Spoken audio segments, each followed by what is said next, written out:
Once upon a time, a fair season back, I used to spend my Friday nights frolicking. And there was one particular place that I went to on a regular. But then there were others. I would plan to frolic with some girlfriends, and I would instigate this.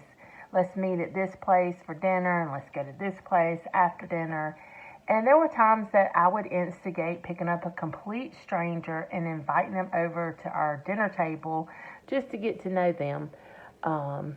So it wasn't all, bad frolicking, but it was not well intent. Smithity.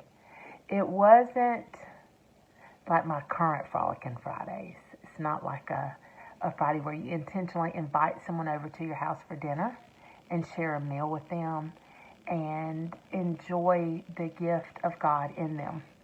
So I got into a season of frolicking every Friday night. See, I was going through the empty house syndrome, so my house was empty and I felt alone.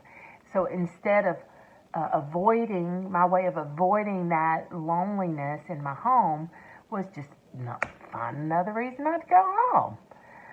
But I remember distinctly coming up Highway 21, the peach stands on the left, and the way to my house is on the right. And I just knew that that season had to end for me.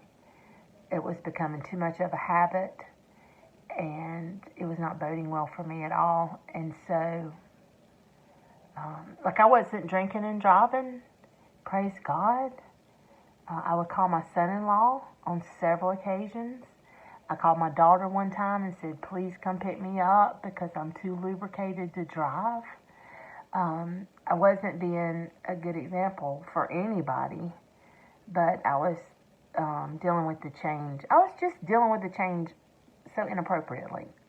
So, coming up 21, Frolickin's on the left, house is on the right. And I was like, Lord, I really need to make this right. And I need your help to make this right. I didn't know the fullness of that prayer. There was a lot of things that I needed to make right. I needed his help with making those things right. And in the moment, my prayer was just as far as which way to turn at the corner. I need your help to make this right. And then when I get home, I don't want to feel alone or lonely. I don't want my home to feel empty and isolated. And it was like a supernatural experience because I felt it easier to make that right-hand turn. I felt it easier to pull into the driveway knowing that there wasn't anybody in that house to welcome me. I felt it easier to not have anybody else around me on Friday night, just to be home alone and comfortably alone. I'm going through another season of change right now,